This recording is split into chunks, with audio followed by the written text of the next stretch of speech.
Herkese merhaba arkadaşlar. Yeni arkadaşlarım.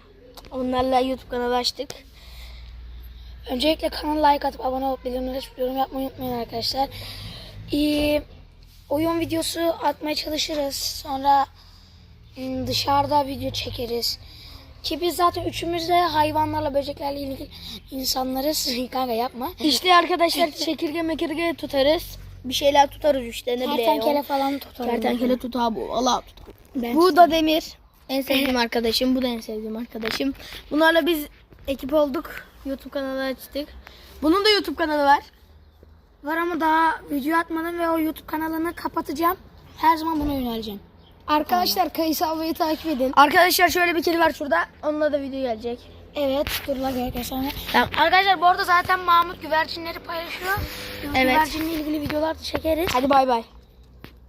Kendinize iyi bakın. Like atıp abone olmayı unutmayın.